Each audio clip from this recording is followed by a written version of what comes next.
What is up, guys? It is Pretty Roll with Pretty Roll Plans, and I have some exciting news to share with you guys. This video is the start of my house to home series. So if you guys are interested in the house to home series, go ahead and hit that subscribe button now so that you'll get notifications when I post videos about my house to home journey. It's gonna be amazing because not only am I buying a house, but I am selling a home too.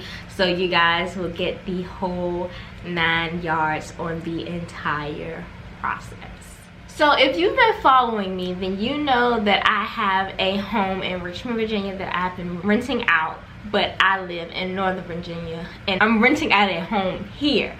So this year I will be selling my home and we will be starting the home buying process. So I wanted to start a series now just to share my journey with you all so that you know things that I didn't know when I first purchased my home. This will be my second home being purchased, but there were a lot of things that I did not know going into it that I wish that I knew, and that's what this video is going to be about today. It's basically cons of buying a home, because everybody doesn't want to purchase a home. Home buying isn't for everyone. I honestly cannot stand a person who shoves the home buying process down somebody's throat. It's not for everybody. Everything isn't for everybody, and purchasing a home is one of those things. It's better for some people to rent than to purchase a home. So today I will be sharing 5 things that I wish that I knew before I even purchased a home. When I first got my home, I decided to go with the new build. Yes, I was able to go through the motions of picking my lot, choosing everything in my house, choosing which townhouse I wanted. There's 4 houses on a unit, so I got to pick which unit I wanted. I was the first one to choose a unit. I was just able to experience the whole 9 yards, and the experience was amazing, but there was really no one to walk me through things that I did not know. I'm the first person in my family to purchase a new construction home.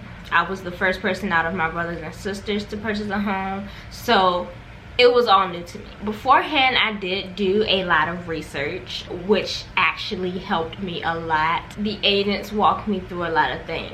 The mortgage lenders walked me through a lot of things. They were there to answer questions if I had them, which is good.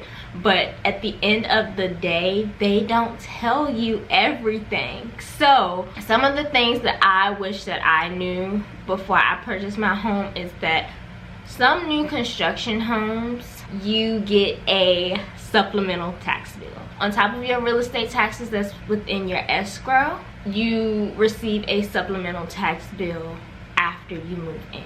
This was a complete shock to me. I was blown out of the world when I received it in the mail because I didn't know that it was coming. I wasn't able to save for it. It was honestly a slap in the face for me. So I know you're wondering, what is a supplemental tax bill? I googled it because receiving it, I'm like, what the hell is this? Why do I have this bill, and where did it come from, and why do I have to pay it?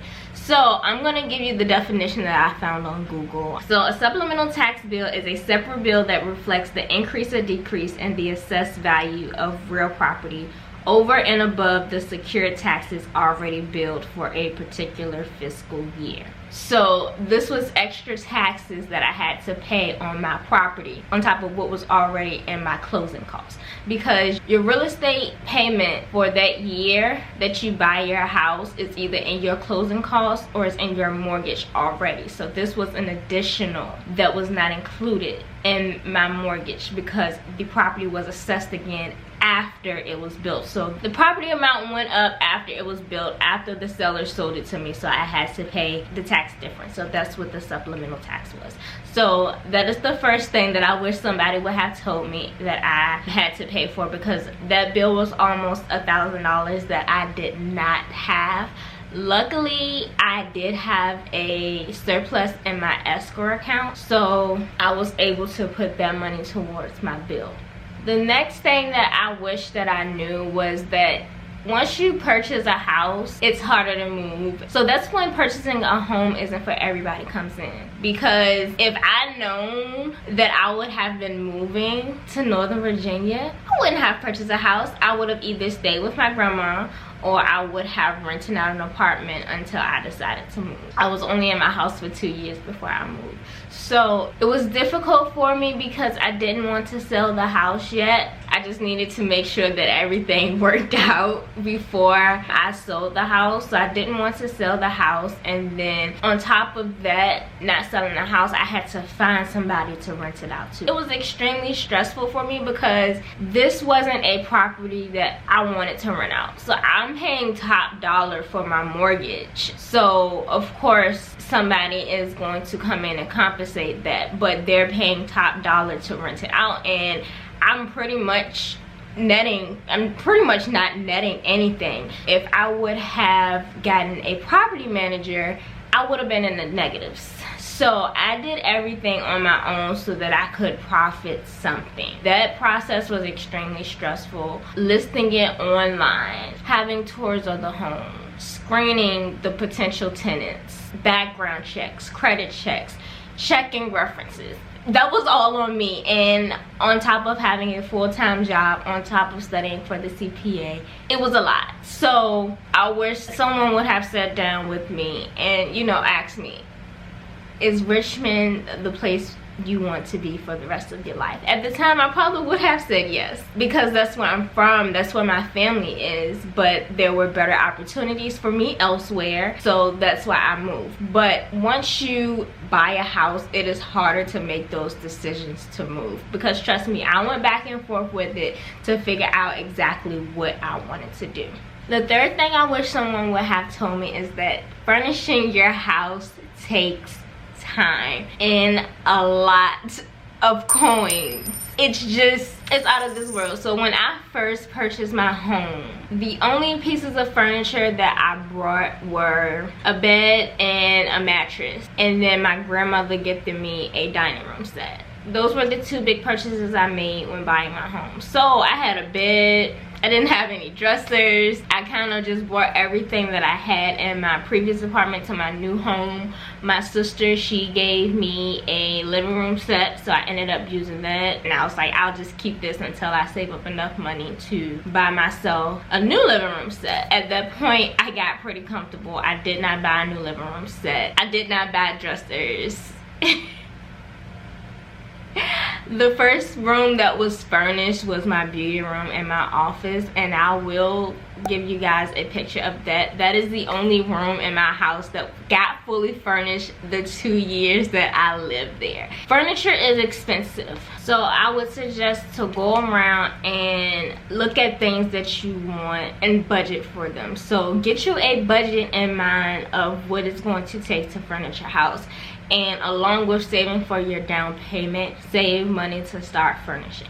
Now, you do not have to furnish your house at the very beginning. It takes time. Do not spend all of your money at one time. Really think about those pieces that you want in your house, because they're expensive, and most of the times when you buy those big purchases, it's hard to return it. So just keep that in mind. The fourth thing that I wish that I knew before purchasing my home is that your mortgage prices fluctuate. Going into the home buying process, this is something I didn't know. This isn't anything that someone told me. I thought that your mortgage is kind of like a car note.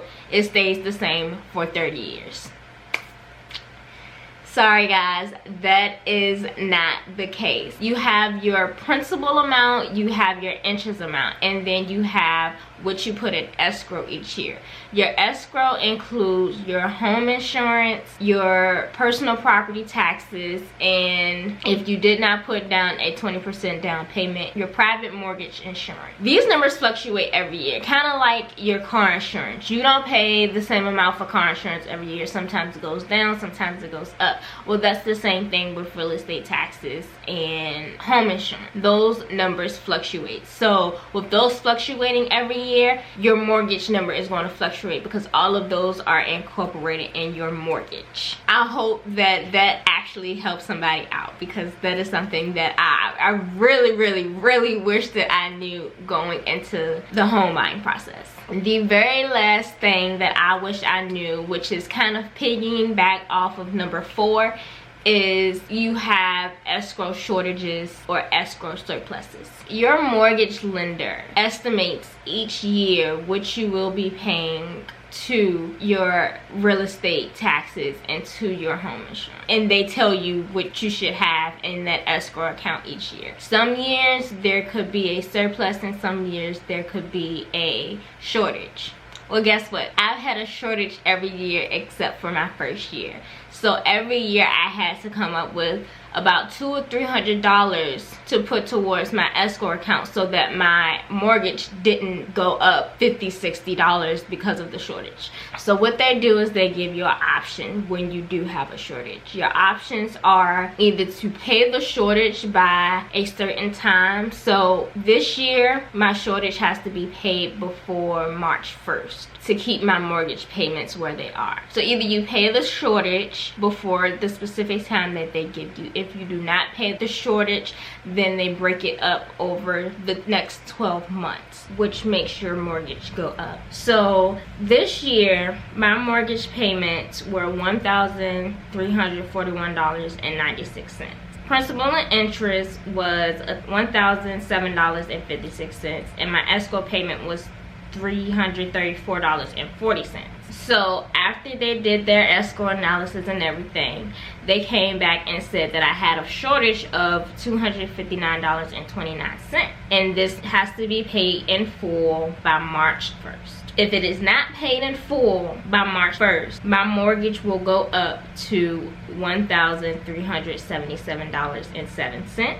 But if I was to pay it in full, my mortgage will only go up to $1,355.47 because my escrow payments increased to $347.91 opposed to what it was, $334.40. Just keep that in mind when you purchase your home, that your mortgage payments will fluctuate, your escrow will fluctuate. One of my friends, she does make extra payments to her escrow account every year so that she doesn't end up with a shortage when it's time to do their escrow analysis, which is pretty smart on her end. I wish that I knew about this beforehand, because that is something that I probably would have done as well. But it's time to sell the house now, so there's honestly no purpose of adding anything to the escrow account. But that is my spiel on the 5 cons of purchasing a home and the 5 things that I wish I knew before purchasing my home. I hope that you all enjoyed this video. Again, if you would like to keep up with my house to home series, hit that subscribe button and the notification bell so that you'll get notified every time I post a video. Thank you guys for watching. Stay tuned and I will see you next time. Bye.